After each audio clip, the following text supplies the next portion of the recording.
তো বন্ধুরা, এই যে পেয়ারা, তো এটা আমি খাবো।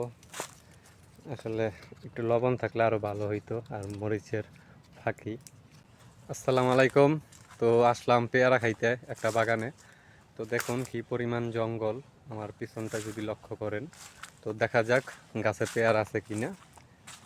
আসলে এখানকার যে পেয়ারাগুলা এই পোলাপানে খেয়ে ফেলে, তো আমি আপনাদেরকে দেখাই যে পেয়ারা আছে কিনা। তো এই হচ্ছে পেয়ারা গাছ।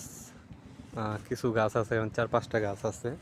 এই যে পেয়ারা কিন্তু পাখিতে খাইয়ে খাইয়ে ফালাই রাখে।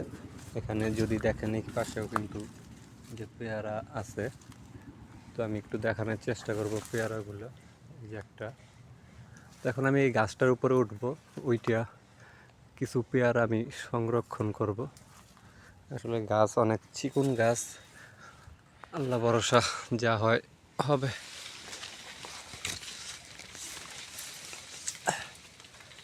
দেখছেন পেয়ারা,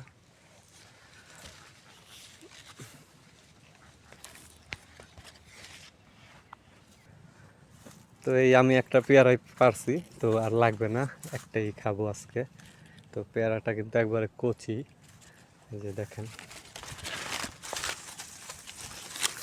তো এই গাছে আরও পেয়ারা ছিল, অনেক পেয়ারা ছিল, তো এগুলা এই পোলাপান আছে এরা আইসা খায়া ফেলায়। খাওক, যার রেজিক আছে খাইব। তো বন্ধুরা, এই যে পেয়ারা, তো এটা আমি খাবো। আসলে একটু লবণ থাকলে আরও ভালো হইতো, আর মরিচের ফাঁকি। তো এই যে পেয়ারাটা মানে পুরোপুরি এখনো কসকসা হয় নাই, একটু শক্ত হবে, আমি দেখে যতটা অনুভব করতেছি। যাই হোক, বিসমিল্লাহ, আমি এখন খাবো।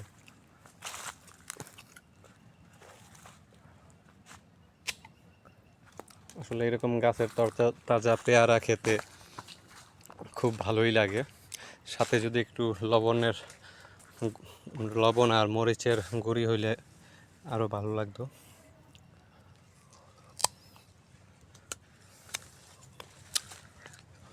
আর আরেকটা জিনিস দেখাই আপনাদেরকে।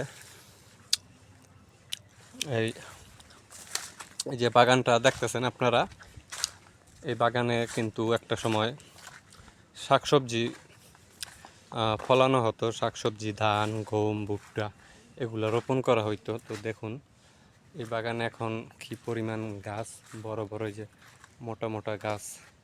তো সবাই গাছ লাগাই ফেলছে, যার কারণে কিন্তু এখন এই ফসলগুলো হয় না এই গাছের কারণে।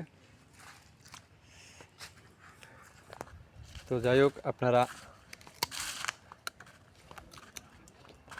সাথে থাকবেন, ভিডিও দিলে ভিডিও দেখবেন। এই একটা তাল পড়ে রয়েছে, দেখছেন তাল। তুই যে গাছ, তাল গাছ আমার পিছনে যদি দেখেন, এই যে তাল গাছ। তো ঠিক আছে, সবাই ভালো থাকবেন, সুস্থ থাকবেন, আল্লাহ হাফেজ।